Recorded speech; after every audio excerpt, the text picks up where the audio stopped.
Welcome to the podcast, Tis But a Scratch, Fact and Fiction about the Middle Ages. I'm your host, Professor Richard Abels. This is the 50th episode of this podcast, and to celebrate that milestone, I'm going to travel back from the Middle Ages to ancient Rome to talk about a subject that some of my listeners may find disturbingly topical. My co-host for today's episode is a veteran of this podcast, Dr. Jennifer Paxton of the Catholic University of America. Hi, Jenny, and thank you for joining me. Thanks for having me back.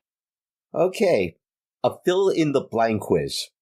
If I were to say the fall of the Roman blank, how would most people fill in that blank? I think with the word empire. But that's not what we'll be talking about today. Rather, we will be telling you about the fall of the Roman Republic. So this episode can be called Fact and Fiction about Ancient Rome. Actually, episodes, 2 of them, because the topic is so complicated that I don't think we can do justice to it in a single hour-long episode. I strongly agree. So 2 episodes it is.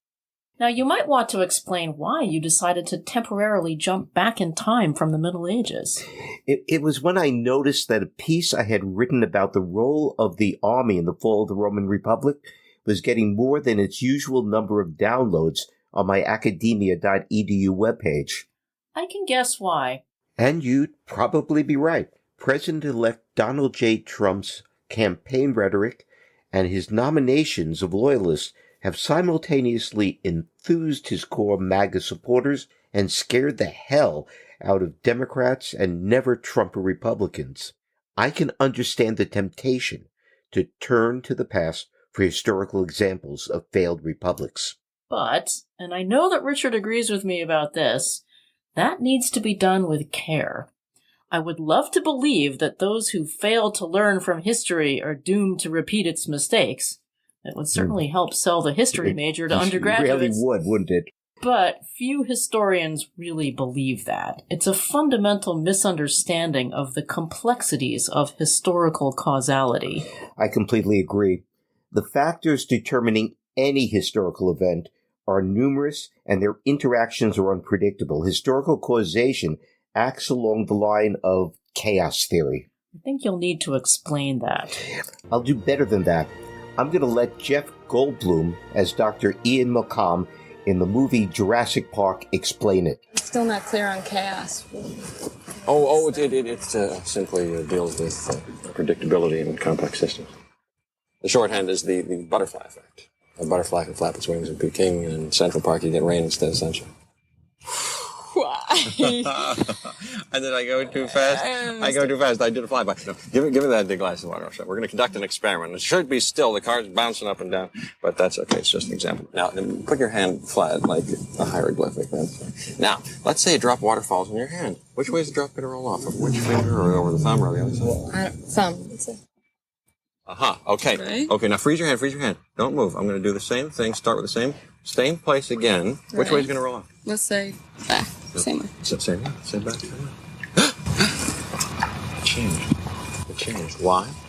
Because tiny variations, the orientation of the hairs on your hands. Hey, Ellen, look at this. The amount of blood distending your vessels, imperfections in the skin.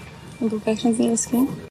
Microscopic. And never repeat and vastly affect the outcome. That's one. Unpredictability. Okay, that is a pretty good explanation, as well as a model on how to use science to flirt. Yeah, but one can't predict whether that flirtation would develop into something more, or it might not develop into anything. You'd have to first see the movie or read the script to know what's going to happen. It's unfortunate that this is called chaos theory, because it's a really misleading term. Chaos theory doesn't deny causality. It's not really about chaos. It's about determinism. It emphasizes the difficulties involved in predicting outcomes in complex systems. It basically says that in some deterministic, nonlinear systems, the slightest change in initial conditions, even one that seems insignificant, can have profound effects on outcome. Historical causality is like that. But let me push back a little in defense of the relevance of our discipline. The study of history is important for understanding the present as well as the past. It provides context and perspective for understanding historical events and appreciating the varieties of human behavior and culture. That sounds like my pitch during Major's recruitment. I've given similar pitches. Yeah. Now, what I would tell the midshipmen is that the study of history teaches them not to assume that the people they encounter in their profession as military officers, whether as allies or enemies, share their values or share their worldviews, or that these people would act as they would act in a certain situation. I'd point out also that history casts a large shadow over current events. Definitely.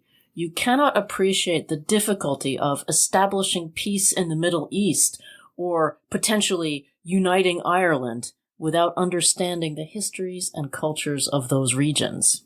So do you think Ireland's going to be united? Not in my lifetime. Yeah. So it's best to begin with a caveat.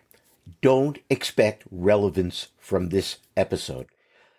Jenny and I are historians, not political scientists. Yeah, I know, it's a cheap shot, but I haven't completely forgiven my daughter for majoring in poli-sci, so take that, Becca. Okay, now a caveat about the caveat. The fall of the Roman Republic does, I believe, provide a general lesson about the fragility of republics as a constitutional form of government. It is also a really interesting story, but this episode won't tell you either what's going to happen in the next few years or how to prevent what might happen. We should add that historians and political theorists from the Renaissance through the 19th century did believe in the lessons of history. And that brings us to today's subject, which I'm going to approach through the founding fathers of the United States. When it came to constructing and preserving a republic, the founding fathers of this country turned to Roman history. That is not surprising. Latin and Greek classical education was the foundation and cornerstone for higher education in 18th century Britain and its American colonies. From the writings of Polybius, Livy, Plutarch, Cicero, and Machiavelli, founding fathers such as Madison, Hamilton, Adams, Franklin, Washington derived an idealized picture of the Roman Republic, which they then took as a model when they were creating their new republic.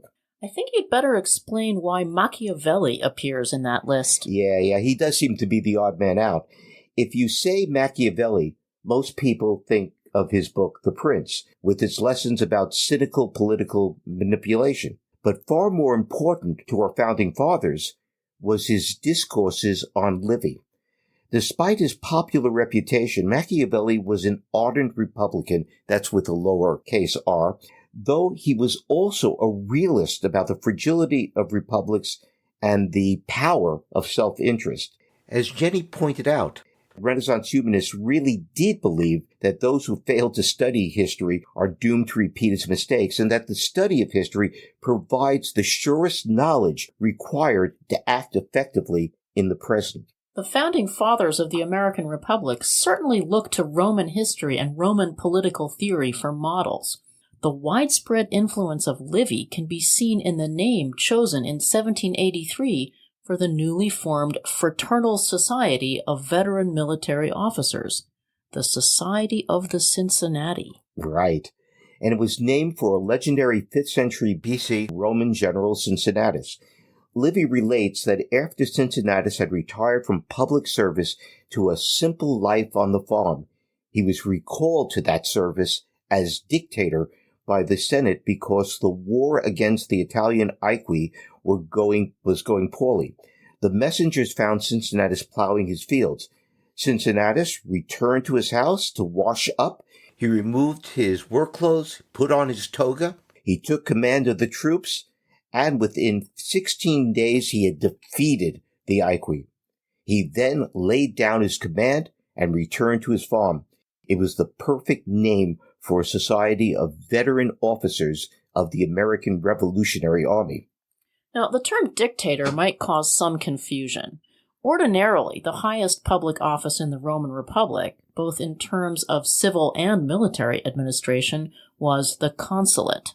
But when the Romans expelled their last king, Tarquin, and created a republic, they decided that it was too dangerous, too king-like, to entrust complete power to one man. Consequently, the consulate was shared by 2 elected officials, each with the ability to veto the actions of the other. Not going to be a very efficient type of government, is it? No. But in times of extreme crisis, when a single commander-in-chief was required, the divided imperium, that is, authority of the consuls, could be temporarily superseded by a dictator appointed by the Senate. To safeguard against the dictator abusing his power and making himself king, the term of this emergency office was just 6 months. So rather than enjoying supreme power for his full term of 6 months, Cincinnatus, having done his duty and defeated Rome's enemies, laid down his command and returned to his farm. At least that's the story told by Livy. Now, who does that remind you of? George Washington, of course, on December 23rd, 1783. In my hometown of Annapolis. Yes, in your hometown, Annapolis, Washington resigned his commission to the Continental Congress, then meeting in Annapolis. He explained, quote, "Happy in the confirmation of our independence and sovereignty, and pleased with the opportunity afforded the United States of becoming a respectable nation, I resign with satisfaction the appointment I accepted with diffidence. Having now finished the work assigned me, I retire from the great theater of action, and bidding an affectionate farewell to this august body, under whose orders I have so long acted, I here offer my commission, and take my leave of all the employments of public life." Close quote. The next day he left to return to his farm, Mount Vernon. And guess who was chosen to be the first President General of the Society of the Cincinnati? Oh, damn. What was it, Washington? It was. It was.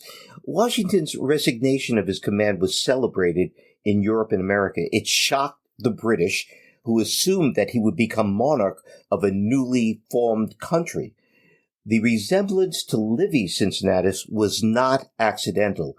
Washington was performing an act of Roman Republican civic virtue.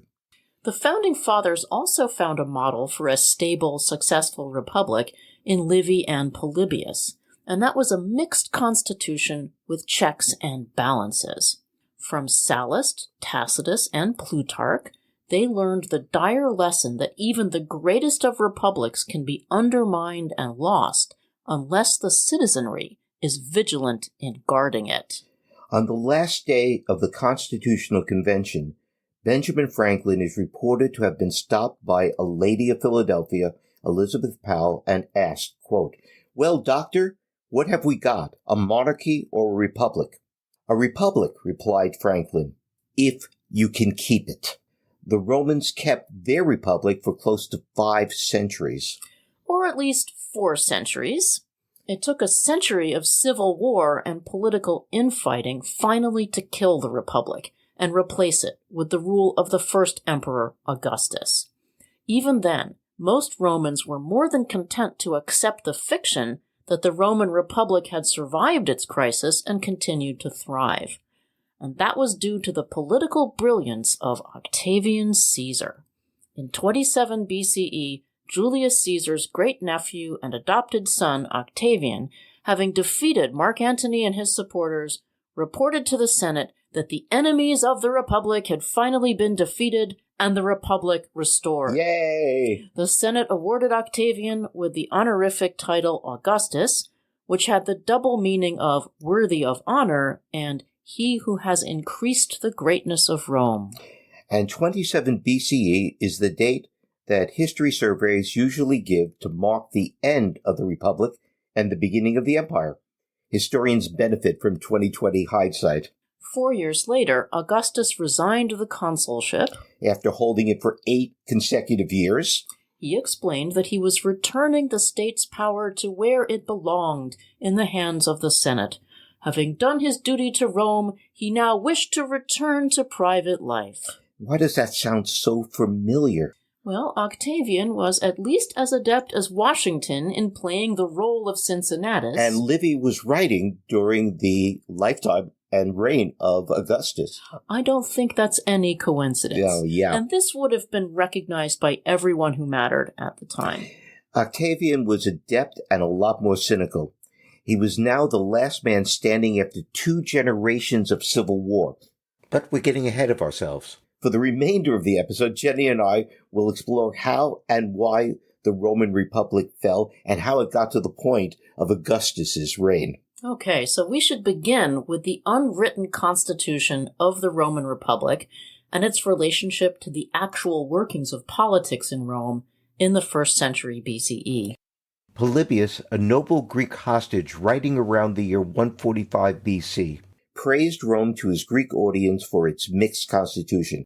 Influenced by Greek political philosophy, in particular Aristotle, Polybius described a political system which combined elements of monarchy in the 2 annually elected consuls, aristocracy represented by the Senate, and democracy in the form of the 4 assemblies of the Roman people, in which the magistrates were elected. I know that Polybius says monarchy, but wouldn't duarchy be more accurate? Yeah, it would. And duarchy is not a commonly used term, probably because political systems in which 2 people share rule equally, that's a rare system. But I checked, and duarchy is acceptable in Scrabble, and therefore it's good enough for me. But Polybius was following Aristotle in his categories of government, and monarchy was one of those categories. Each annually elected consul had what the Romans called imperium, the power of the state to command troops and deal justice, and this was symbolized by the fasces carried by the lictors who attended them. But each consul could also veto the other. The Roman system, in this aspect of it at least, had even more checks and balances than the U.S. Constitution. For Polybius, the virtue of a mixed constitution is that it promotes stability.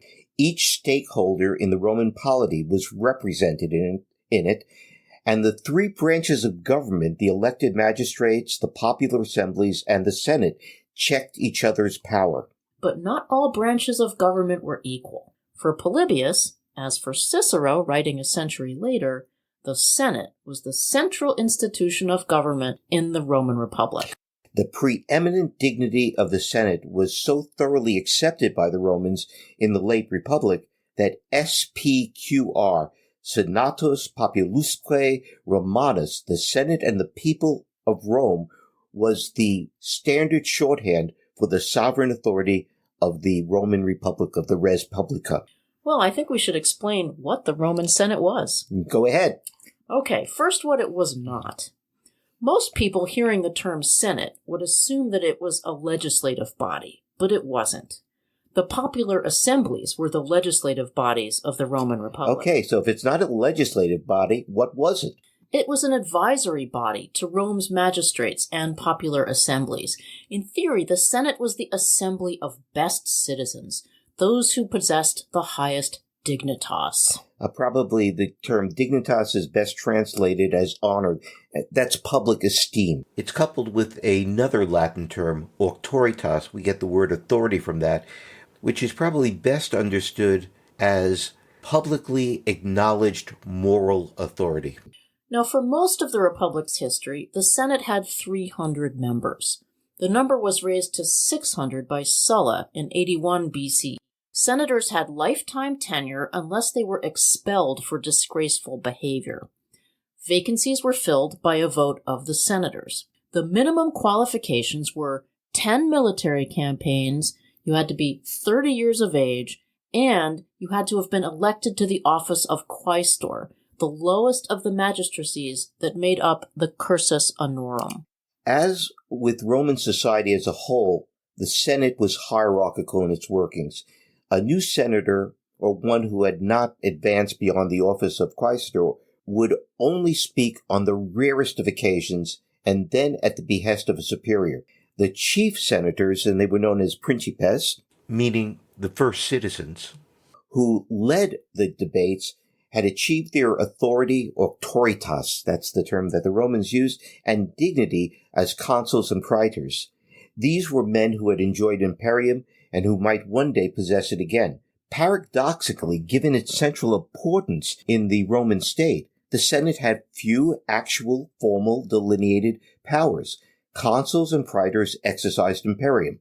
The people enacted law and elected magistrates in their assemblies. And the Senate, well, the powers of the Senate were to disperse public monies for extraordinary expenditures, to negotiate with foreign diplomats, and most importantly, I guess, to declare war.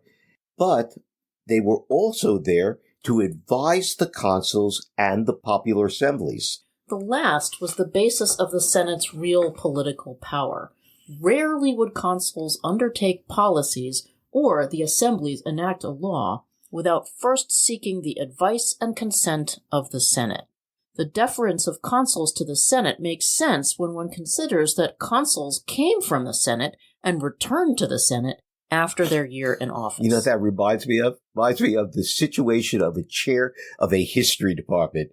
You better not piss off your tenured colleagues. You'll have to spend the rest of your professional life living with them. And some of them are going to be your chair in the future. Famously, perhaps too famously, the citizenry was divided into two classes based on birth. Patricians, descended from the wealthiest families of early Rome, and plebeians, originally the lower class of 6th century B.C.E. Rome. This distinction was nearly meaningless in the late Republic. The plebeians won the so-called struggle of the orders, which raged between 445 and 287 BC. By 367 BC, all of the public offices, including consul and dictator, were open to plebeians. The Naval Academy never got that message. The nickname for freshmen is plebes, and that's supposed to indicate their lowly status. Well, to be fair, most plebeians in the late Republic had low status, but the plebeian class had some real power. The plebeian assembly in 367 BCE gained legislative power. Its plebiscites, think about the etymology of that word, really, would become law with the approval of the Senate. The 10 tribunes of the plebs had the power of vetoing laws and acts of magistrates, which was checked by each tribune having the power to veto the other's veto. Yet another example of Roman checks and balances. There's a lot of vetoing in ancient Rome. Yeah. The tribunes' lives and bodies were sacrosanct. That is, they were legally protected from bodily harm. Though that didn't prevent the senators from organizing a hit squad to dispose of the tribunes Tiberius and Gaius Gracchus when they promoted legislation in defiance of the Senate that redistributed land from the rich to the poor. But in some ways, it was better to be a member of a noble plebeian family than a patrician family. A plebeian was eligible for all the offices of the so-called cursus honorum, and that included the highest office, the consulship. He was also eligible to be a tribune of the plebs, and patricians weren't. At least one of the key figures in the fall of the Republic, the notorious Publius Clodius Pulcher of the patrician Claudian clan, had himself legally adopted by a plebeian so that he could run for tribune. The vast majority of plebeians were common citizens, but some of the most important and famous figures of the late Republic were plebeian nobles, and this included the Gracchi brothers, Marius, Pompey, Crassus, Mark Antony, and even Cato the Younger and Cicero. And that is ironic, given that Cato and Cicero were champions of the established order in which deference was to be given to the opinions of the so-called Optimates, the best men seated in the Roman Senate. Cato the Younger at least could claim descent from a famous ancestor, Cato the Censor, but Cicero was really a parvenu. He belonged to an equestrian family from the Roman countryside, made his reputation by celebrating the virtues of a class which by that time were conspicuously lacking in these virtues. All of this means that by the late Republic, a small segment of the plebeian class had been integrated into the elite. The Roman Republic was, through and through, a deference society, in which status rested upon a combination of birth, achieved honor, and wealth. Constitutionally, the Roman citizenry were divided into 4 classes, 2 wealthy and 2 commoners. At the top were the nobles, and to be a noble meant that you had a forefather who had been a consul. The nobles constituted a very small percentage of the citizenry. They comprised about 60 gentes, that is, about 60 clans. Counting all the branches of these clans, we're talking about perhaps maybe 100 families. The political power of the nobles was out of all proportion to their numbers. By definition, every consul either belonged to a noble family or, as a new man, he founded a noble family. Nobles dominated the Senate and the elected offices. They pretty much monopolized the two offices endowed with imperium, consul and praetor. As there was no division between civilian and military authority, nobles not only governed the republic, but commanded its armies and navies. Because the provinces were governed by former consuls and praetors, they also served as provincial governors. All patricians belonged to this class. All patricians were nobles. Below them were the equites, the equestrian order. In some surveys, equites is translated as knights, but since this is a medieval podcast, I assure you they had nothing in common with the medieval knights. Originally, these were citizens with sufficient wealth to serve in the Roman cavalry. In the late Republic, the equestrian order dominated Roman banking and commerce. They served as officers in the army and as tax collectors in the provinces. The commoners were also divided into two classes. The assidui, and as the word suggests, it simply means the hard workers. These were citizens with sufficient property to serve in the Roman legions. And then there were the proletariat. Literally, it means the baby makers. They were the poorest citizens, and in the late Republic, the class to which the majority of Roman citizens belonged. Even the democratic element in the Roman constitution took status into account. The Centuriate Assembly, which elected Rome's magistrates, was organized by and voted by economic class.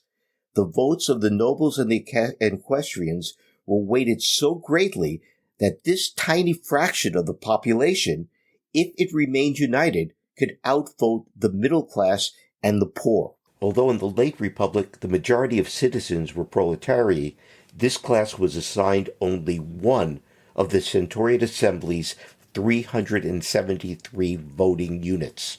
Mixed constitution or not, the Roman Republic can best be described as an oligarchy. And we shouldn't forget that Rome was a slave society. And anyone who has seen either the movie Spartacus or the cheesy television series Spartacus knows that. The percentage of the population that was enslaved is a matter of academic debate. Historical demographer Dr. Saskia Hin estimates that at the end of the Republic, the total population of Italy was about 8.2 million people, of whom 1.5 million were slaves. Most had either been captured and enslaved in war or were descended from those who had. Human booty was a source of wealth for both Roman commanders and, if those commanders were generous like Caesar, for their troops as well. Warfare and the slave trade went hand in hand in the Middle and Late Roman Republic. We should add that the Roman citizenry, like its army, was exclusively male. Yeah. The women from the elite families possessed property, and some wielded a great deal of influence, particularly through their husbands. Yeah, notably Augustus's wife Livia. For example. But the women play a role in the story of the fall of the Roman Republic. It was largely as counters in the political machinations of their fathers and brothers. The surest way to create and ratify an alliance was through a political marriage. Yeah. Caesar married off his daughter Julia to the much older and thrice married Pompey. Likewise, Octavian ratified his political alliance with Antony by marrying Antony's stepdaughter Claudia. Later, Antony married Octavian's sister Octavia to reestablish the alliance. It says something about the masculine bias of elite Roman culture that while men had a praenomen and a familiar name like Gaius or Marcus, aristocratic women were known only by the names of their clan. Every girl born into the Octavian clan was simply called Octavia. To the Claudian clan, Claudia. To the Julian clan, Julia. To to the Livian clan, Livia, and so forth. Caesar's two sisters were called Julia Major and Julia Minor, Julia the Elder and Julia the Younger, and his daughter was just named Julia. Not surprisingly, Antony's and Octavian's marriages lasted only as long as they were politically convenient. As fragile as these political marriages were, they remind us nonetheless of the importance of the family in Roman society. And of personal connections. Underlying Roman politics was the patron-client system, and it's too often ignored in textbooks, especially Western Civ textbooks. A patron was a man of wealth and status who pledged to look after the interests of subordinates, his clients. Clients, in return, pledged loyalty to a patron. Patrons supported clients in legal suits, helped them gain employment, protected them against enemies. Clients showed respect to their patrons in public and did services for them. They formed his entourage when he walked the streets of Rome. A patron's status was reflected by the status of his clients. A great man would have clients from the upper classes.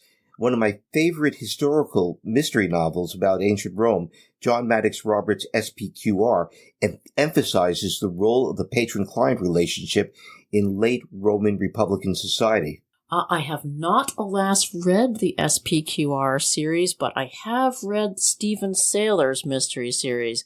I actually think that the Marcus Didius Falco series, which takes place in the reign of Vespasian, is more fun. It's really good. I'm singling out John Maddox Roberts, who died last May, because I think his SPQR historical mystery novels are seriously underrated.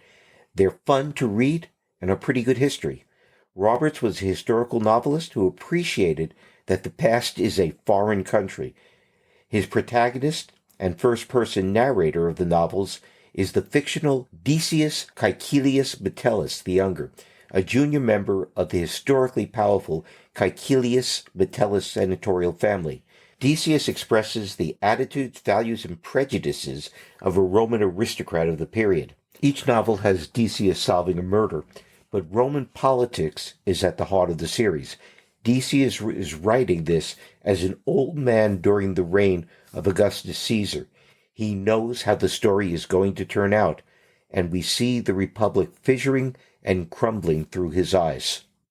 Aristocratic Roman society, as depicted in these novels, rings true to me. As an example, the clients of his protagonist come knocking at his window early in the morning in order to ask him if there is anything that he needs them to do during that day. And that's really how the thing worked. Roman aristocrats, as I said, they never appeared in public alone. They'd always be accompanied by an entourage of a sampling of their most prestigious clients so that everybody could see them and know immediately how important they are. In the turbulent politics of the late Republic, the size of these entourages of clients grew as they doubled as bodyguards. Roman praetors and consuls were accompanied on their walks by an official entourage of attendants called lictors, who carried before them the symbol of Roman state authority, the fasces, a bundle of rods surrounding an axe. Roman society was hierarchical in almost all of its aspects, including politics. Praetors were attended by 6 lictors, but consuls got 12. This didn't seem sufficient to Sulla, who as dictator in 83 BC doubled that number to 24. But I think you need to explain the term fasces to our listeners so they don't get the wrong idea about it. Well, fasces is the root of the term fascist, but that is because Mussolini and his followers invoked the glories of Rome, especially imperial Rome. The axe and rods of the fasces symbolized the praetors and consuls' authority to administer justice and to command and discipline troops. The association with fasces with dictatorship really is a matter of the 20th century. The American founding fathers adopted the fasces as a republican symbol of strength through unity, and it's well represented in federal iconography. It was even on the reverse side of the Mercury dime minted between 1916 and 1945. Clients supported patrons in politics, voting for them or their preferred candidates, or even fighting on their behalf if that was necessary. The moral bond that compelled patrons and clients to faithfully fulfill their obligation was called fides, which is usually translated as faith and is, in fact, in religious studies, the Latin fides is always translated as faith. But it's faith in the sense of the Marine Corps motto, Semper Fidelis, always faithful, always keeping faith to fulfilling one's duties. Although the official Roman political ideology was, in Cicero's words, non sibi sed patriae, not for self, but for country. And that's, in fact, is engraved over the doorway to the Naval Academy chapel. The reality is that personal ties and personal allegiances often took precedence, and the Romans believed that they ought to take precedence. We need to mention one further aspect of Roman Republican masculine culture that guaranteed the eventual destruction of the Republic. It was insanely competitive. It really was. Every boy born into one of Rome's 100 or so senatorial families was raised with the goal that he would enhance the dignitas of that family by holding the highest public offices and winning military glory while holding those offices. These men measured themselves against one another and against their ancestors. Standing in the way of the fulfillment of their ambitions were the other aristocrats who had the same goals. Yeah. The epitaphs on the tombstones of the elite read like resumes. To give only one example, and this is from the early 3rd century BC, quote, Lucius Cornelius Scipio Barbatus, Cneius's begotten son, a valiant gentleman and wise, whose fine form matched his bravery, was idle, consul, and censor among you. He took Turasia, Sicona, and Somnium. He overcame all the Lucanian land and brought hostages from it. That's end of quote. Rome's rise to empire owed to a great deal to this competition. The chief virtue prized by the Roman elite, or at least the male Roman elite, was what was called virtus. It's the word from which we get virtue. For the Romans, virtus meant manliness, and that meant courage, as exemplified by military distinction. Through demonstrations of virtus, a man would achieve what the Romans called gloria, we call glory. And in turn, the achievement of gloria would bring dignitas, prestige, and auctoritas, moral authority upon the man and his family. Which explains why the Roman Republic always seemed to be at war. As a young man, a member of the Roman aristocracy had to demonstrate virtus through courage and skill in battle. As a consul, he had 1 year to find and win a war in which he demonstrated his mature virtus by winning glory for Rome, and through that he would enhance his and his family's honor. What complicated this and made it more difficult is that the Roman Republic only waged just wars. Which we know because Cicero, Sallust, and even Caesar tell us so. Yeah. The Roman theory of just war, which became the foundation of St. Augustine's Christian just war theory, is that a war must be waged only in self-defense or for the correction of a wrong or to avenge an injury. The formal procedure by which the Romans of this era declared war was called the filial law. After the Senate had debated the matter and determined that, yes, the enemy had wronged, injured, or insulted Rome, or had done so to a client state of Rome, an official demand was made for satisfaction, and it was submitted to the enemy, and there was a certain period of time that was given for the enemy to reply, and if they didn't reply by that time, then Rome would go ahead and declare war. And they did so in a religious ritual in which the so-called filial priests called upon both the gods of the Romans and, I love this, the gods of the enemy to observe the justice of the Roman cause. Which doesn't seem to have been a great deterrent to warfare. No. The Romans always seem to have been the victims of injuries and insults by their Italian neighbors, and later by foreign policies as far away as Asia Minor and Britain. Fortunately, a war could be just if fought in defense of an ally or a client state, and as Rome acquired more and more foreign clients, they had additional pretexts. No, sorry, not to be too cynical about this. They had additional just causes for war. And that was needed by the Roman aristocracy to compete for offices and to enhance their honor. I sometimes think that the Roman Empire was collateral damage from internal Roman politics. Okay, I think now we can finally get to the story of the fall of the Republic. Do you have an overview that you want to present to our listeners? Yeah, one of the things we always tell, new teachers and people who are presenting at conferences is that you should always start with the point, right? You should always give that takeaway. So here is the overview that I used to give to my students. A one-sentence summary is this: the Roman Republic was the victim of its own success. Now, I agree, but I think you'll need to explain that. Okay. In the 2nd and 1st centuries B.C.E., Rome employed its military power to extend its authority and power throughout the Mediterranean world. Rome's defeat of its greatest enemy, most dangerous enemy, Carthage, in the 3 Punic Wars, brought the Republic its first provinces, Sicily, Sardinia, and Spain.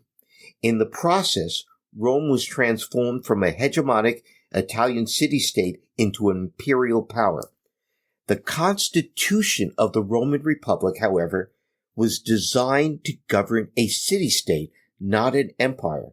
Success in war made the aristocracy who commanded Rome's armies fabulously wealthy, which in turn made Roman elections a lot more expensive to run, and the consequences of victory or defeat in these elections a lot more serious.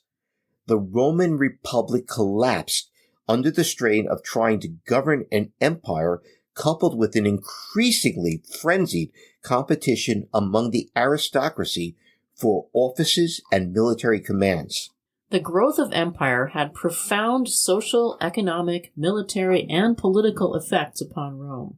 As a hegemonic city-state, Rome was able to draw upon the military resources of its Italian clients and allies to defeat Carthage in the 3 Punic Wars. The loyalty of their Italian allies proved decisive in outlasting Hannibal, despite Hannibal's repeated victories in battle. And what is funny is that Hannibal's strategy was to defeat the Romans over and over again in battle, show the Italian city-states that the Romans were not that scary, powerful force, and therefore those subordinate client states would abandon Rome and join Carthage. And what he discovered was that the Italian city-states didn't feel oppressed.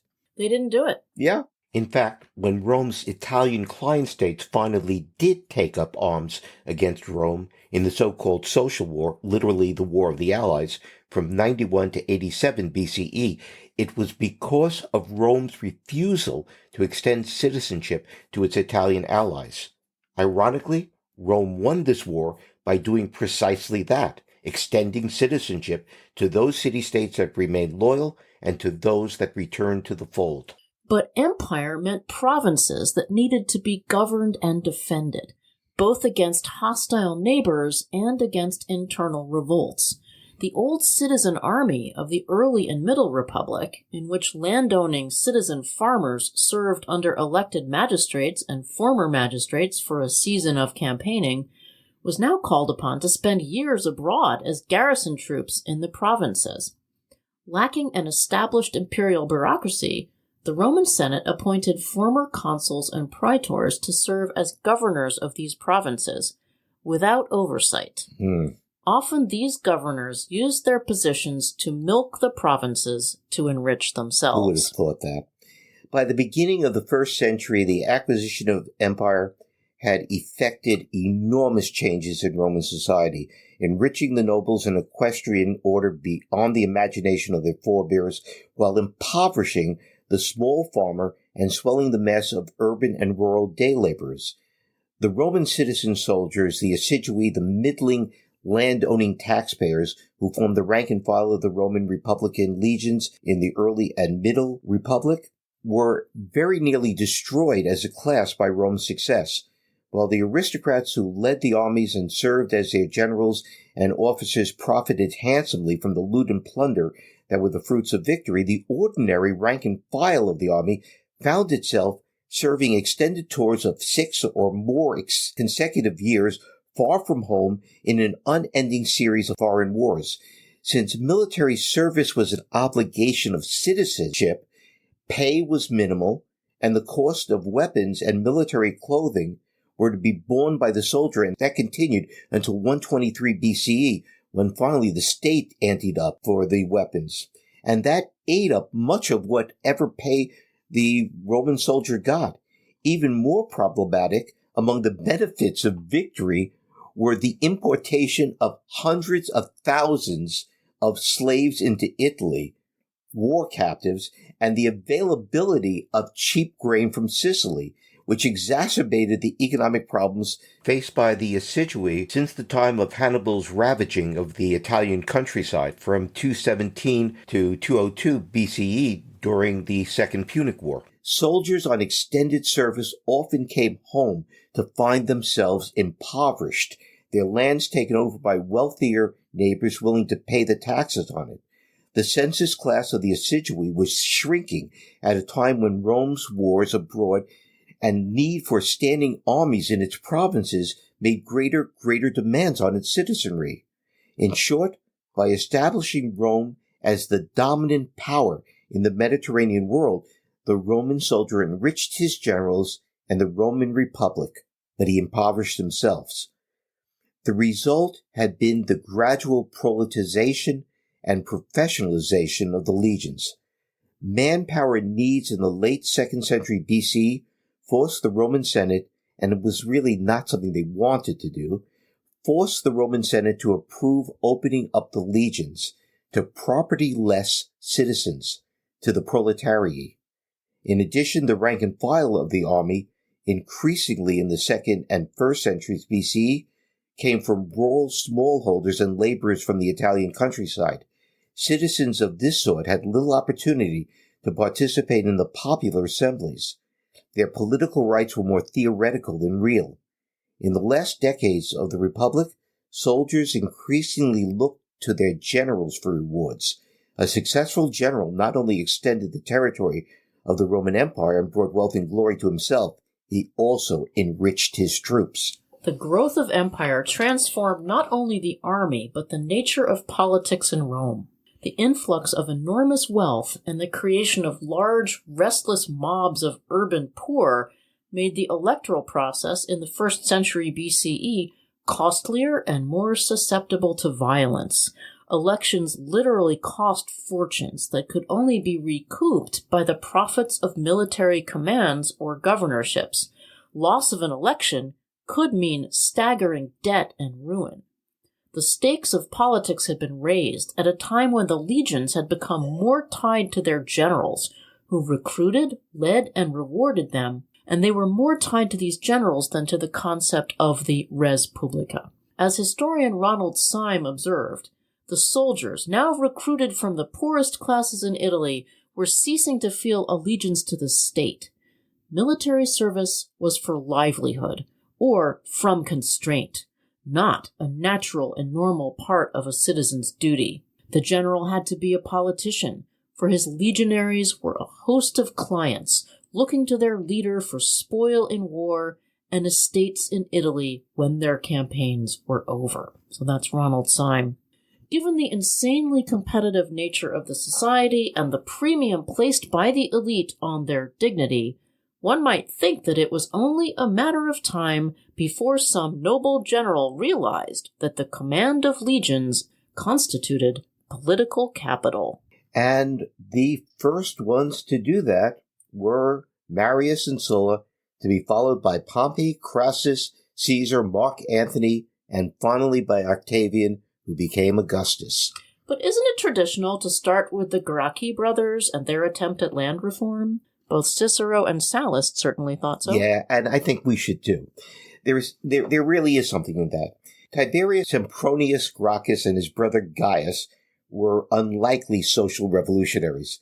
They were the maternal grandsons of the great Scipio Africanus, the man who defeated Hannibal. Their father's family was also distinguished. In short, the two Gracchus brothers, the Gracchi, belonged to the highest stratum of the Roman elite. Tiberius's early career was in the military, and he served with distinction in Africa as a quaestor, and that's basically, in military terms, a paymaster. He also served in Spain during the disastrous campaign against the Numantines tribe in 137 B.C.E. Tiberius's experiences with the disaffected Roman troops in Spain and his observation on his journey from Spain back to Italy gave him real pause, because what he saw in Italy was these huge estates, these latifundia, estates that belonged to the rich were being worked by teams of slaves, and it impressed upon him the gravity of the crisis faced by the class of conscripted citizens, the assiduoi. It made him really understand why his troops were so unhappy. He became convinced that the welfare of Rome depended upon rehabilitating the class of the assiduoi and reducing the number of slaves in Italy. Tiberius was undoubtedly influenced in this by the bloody slave revolt in Sicily that had been raging at that point for several years. Yeah, we think of Spartacus, but that wasn't the first or only slave revolt. The Roman world was haunted by the specter of slave revolts. The penalty in Roman law for a slave killing his or her master was the torture and execution of all the slaves in the household. The cost to the heirs of the killed master be damned. The intention was to make the slaves police their own, lest the act of one bring death to all. I wonder what society that makes us think of. Yeah, I know. In effect, Tiberius had analyzed the crisis of Roman military recruitment and had concluded that the solution was to increase the number of assiduoi, and to do that, you needed to get them more land. He intended to do this by redistributing, not private property, redistributing Rome's public lands in Italy. And those public lands were the legacy of Rome's rise to hegemony in the 5th through 3rd centuries. He wanted to redistribute them from the rich to the poor citizens. To do this, Tiberius stood for election for the office of tribune of the plebeians. Yes, he was from a plebeian noble family, and he was elected in 133 BCE.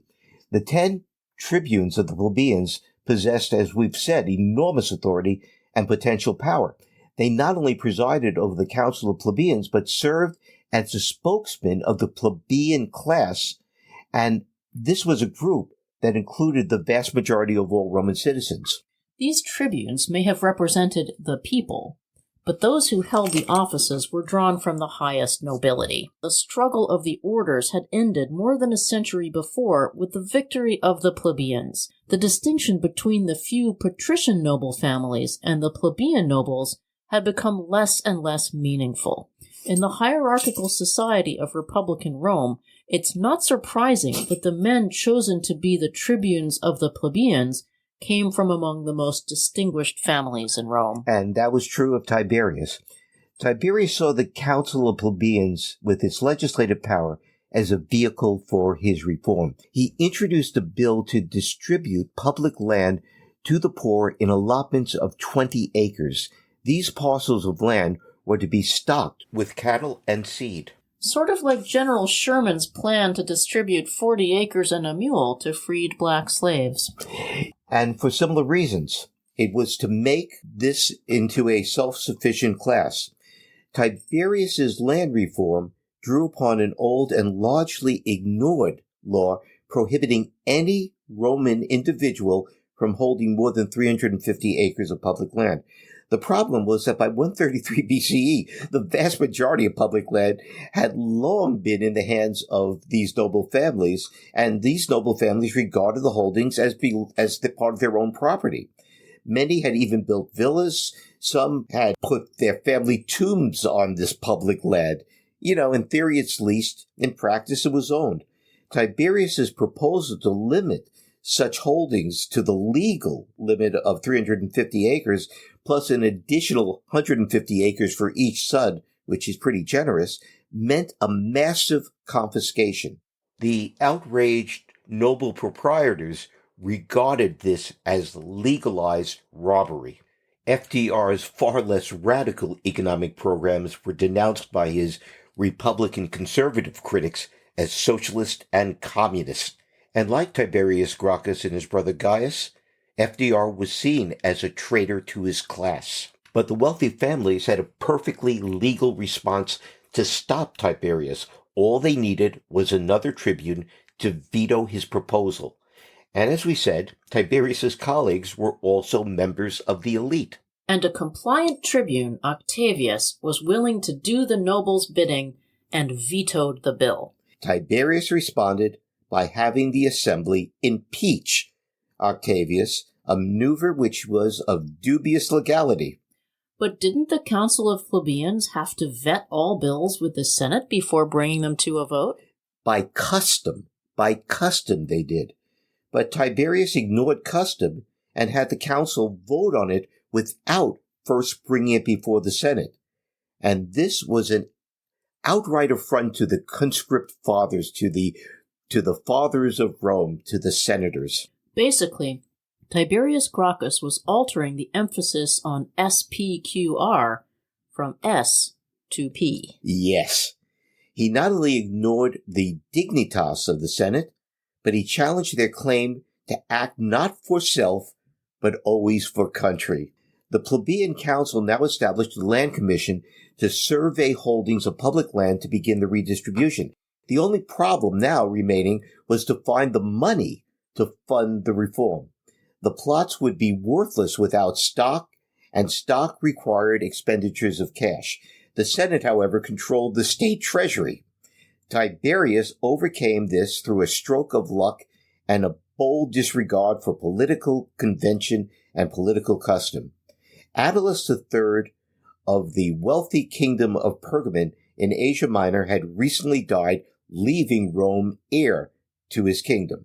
Tiberius had the assembly pass a bill that allowed the commission to use the revenues from Pergamum, now organized into a new province of Asia, to fund the land redistribution.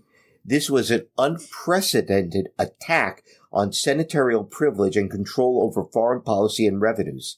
Tiberius's enemies accused him of aiming to establish a personal tyranny, of becoming king, the terrible word, and made it clear that they would bring charges against him as soon as his term of office was up. He responded by standing for re-election, which again defied the established political custom. The election was to be held in the fall at the time of the harvest, which meant that Tiberius's most ardent supporters would be occupied in the fields and unable to vote. Tiberius turned to the urban proletariat for support, which made the landed rich even more nervous. Finally, the chief pontiff, a guy by the name of Scipio Nasica, who was Tiberius's cousin, it's a small elite, gathered together a mob of senators and their clients and attacked Tiberius and his supporters. Tiberius was clubbed to death, and his mutilated body was dumped into the Tiber River. No, it's not named Tiber because of Tiberius. The Senate subsequently legitimized the violence by declaring Tiberius ex post facto as a revolutionary and a traitor, and the act of killing him as being a legal act to restore the Republic. So, Jenny, at this point, why don't you tell our listeners about what happens next? The Gracchian Land Commission survived Tiberius's death, but its attempt to identify public lands held illegally proceeded very slowly due to the complexity of the problem. 10 years after Tiberius's death, his younger brother Gaius attempted to push forward the reforms begun by his brother. The problem of military recruitment probably also motivated Gaius, though. As with his brother, it is difficult to ascertain whether he used the issue to advance his personal ambitions or whether he was truly concerned with Rome's welfare. Probably it was both. Yeah. Gaius's reform program was more extensive than Tiberius's had been. As tribune of the plebeians in 123 and 122, he reached out to the urban masses as well as to the rural workers who formed the backbone of his brother's support. He also attempted to forge an alliance between the lower classes and the equestrian order. This was the class from which Rome's bankers, traders, and publicans came. The result was a hodgepodge of proposals that included the creation of colonies of citizens in Italy and, for the first time, overseas. A colony actually was briefly established on the site of Carthage. Yeah. Also, there was public distribution of grain subsidized by the state treasury. There was a prohibition against deducting the cost of clothing and weapons from a legionary's pay. There was a proposal to extend citizenship to the Italian allies. The placing of tax collection in the hands of publicans, members of the equestrian order who paid the state a flat sum of money in return for the right to collect and pocket provincial taxes, and the replacement of senators with equites on courts charged with trying cases of extortion and abuse of power by provincial governors. So, guess how the Senate responded to this? Well, the last two bills not only enriched the knights, but stripped provincials of some of the meager protection that they had previously enjoyed against the extortions of their Roman superiors. Gaius failed to be re-elected tribune in 121 BC, the result, according to Plutarch, of false returns, and perhaps the disaffection of the city's proletariat with the proposal to extend citizenship to the Italians. A little bit of xenophobia creeping in there. The new tribunes acted in cooperation with the consul Optimates to negate a number of Gaius's bills, including the one to establish a colony at Carthage. Gaius and his followers resorted to a show of force, which led the Senate to issue a last decree directing the consul Optimates to secure the safety of the state by any means possible. Gaius tried to flee, but he was caught and killed, and his head was brought to Optimates on the tip of a spear. 3,000 of his supporters were also killed. The Gracchian reforms thus came to a violent end. The problem of military recruitment remained. The Gracchi brothers marked the beginning of the political division of the aristocracy into two factions. The Optimates, literally meaning the best men. These were the men who championed the supremacy of the Senate, and the Populares, we could call them the People's Party, who gave precedence to the popular assemblies and appealed to the people at large, the citizenry at large. In a speech in defense of a legal client, Cicero gave a partisan explanation of the difference between the Optimates and the Populares, leaving no doubt as to his own affiliation. Quote, "There have always been in this state two classes of men eager to participate and predominate in public affairs. One group wished to be and to be known as Populares, the others Optimates. The Populares were those who wanted their actions and words to be pleasing to the people at large. The Optimates acted so as to recommend their policies to all the best people. And who were these best people? The number of this group, as I have said, is spread far and wide, but the whole group can be briefly described and defined so as to leave no room for error.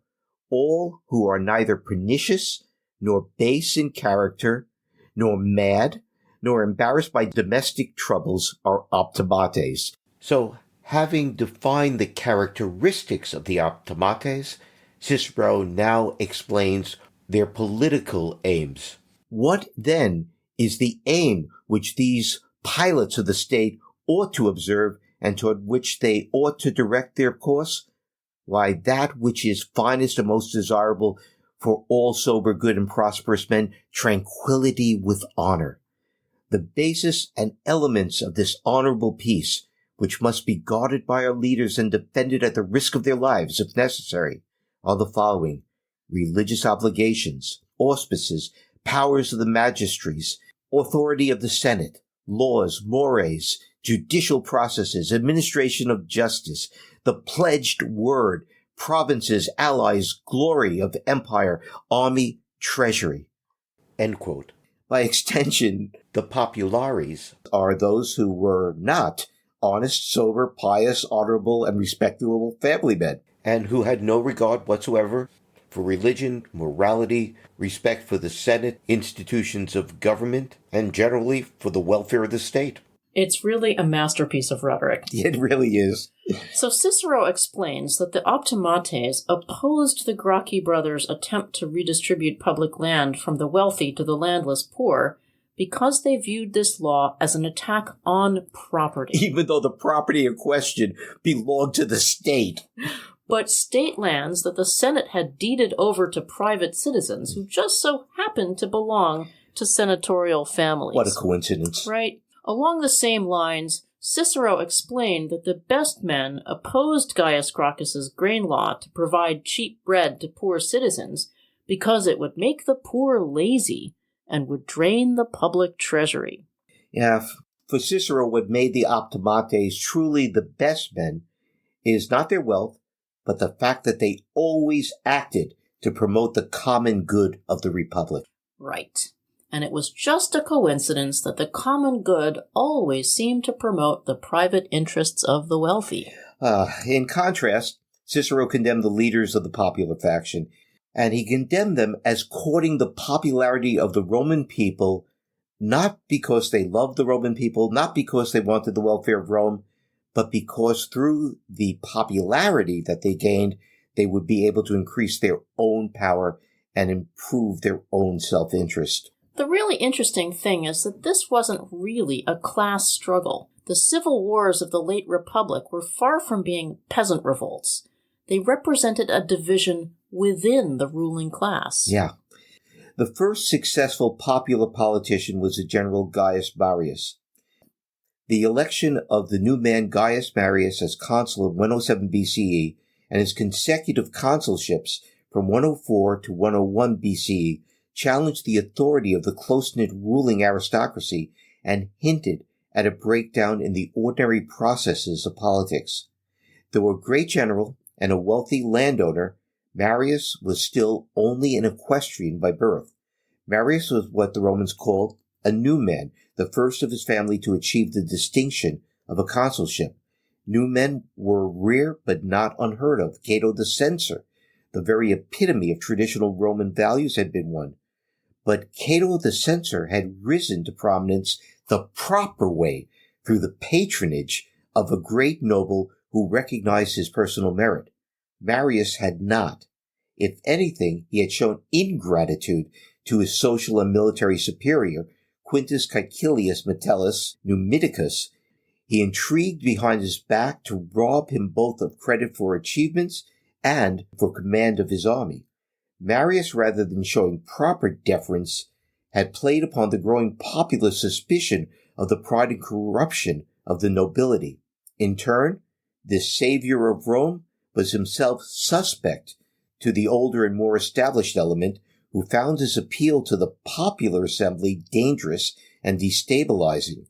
Like the Gracchi, Marius was seen as a popularis, as one who regarded the authority of the Roman people in their assemblies to be superior to that of the Senate. This may be granting Marius too much credit for having a political ideology. Whatever his opponents might have thought, Marius was not another Tiberius Gracchus. What motivated him was neither principle nor an ideal, but apparently an insatiable desire to enhance his personal prestige. In this, at any rate, Marius was traditional. As consul, he made an excellent general and little else. Marius's 6 elections to the consulship in the course of a decade were unprecedented. A consul was supposed to wait 10 years before running again. That way, more members of the elite would have a chance to enhance their honor through election to the consulship. But Rome was then at war against dangerous enemies, and Marius was a successful general, as his political supporters continuously reminded the electorate. The constitutional guards that preserved the competition among peers and limited the possibility of an individual or a family becoming too dominant were breaking down. Jenny, I think you're absolutely right. That was Marius's main contribution to the fall of the Republic. It probably wasn't the so-called Marian reforms of the Roman army. Before the 1970s, it was generally accepted that Marius was responsible for opening the Roman army to the proletariat, whom he then rewarded by settling them in military colonies. By doing so, it was argued, Marius transformed what had been a conscripted citizen army into a volunteer army of clients loyal only to generals who led and paid them. And that was the catalyst that brought about the destruction of the Republic. In this scenario, Marius represents a watershed in Roman history. The simplicity of this explanation for the fall of the Republic makes it attractive. It also has the benefit of drawing upon a contemporary source, Sallust. But as attractive as simple explanations are, they're often, unfortunately, wrong. Remember the caveat that I began this episode with? Historical causality is complicated and messy. The research of historians such as Peter Brunt, William Harris, John Rich, Francois Caudot, and Nathan Rothenstein has called into question virtually every aspect of the putative Marian reforms. Marius did recruit property-less volunteers for his Numidian campaign, but he did so with the approval of the Senate and, importantly, was not the first general to do so. The Roman army did not suddenly become a volunteer force. Consuls and proconsuls continued to raise citizen armies through conscription, though increasingly supplemented by volunteers. If there was a manpower shortage, it was not due to population decline as once believed. The solution to the crisis of conscription was solved by reducing the property qualifications for the assiduous class. That had the added benefit of making military service more attractive. Although the military of the late Roman Republic continued to be, at least in form, citizen armies, willingness to serve increasingly became tied to the prospect of wealth through plunder and through bonuses awarded by generous and politically ambitious generals. But we're running out of time, so let's continue our discussion of the fall of the Roman Republic in the next episode, when we'll start with Sulla and talk about Sulla. Jenny, thank you for joining me, and I'm looking forward to talking with you about the civil wars of the last two generations of the Republic and how Augustus restored order. And ended the Republic. Yeah. In practice, if not in form. Yeah. And thank you for having me. I love talking about this stuff. Well, we're going to continue to talk about it pretty soon. Until next time, bye for now.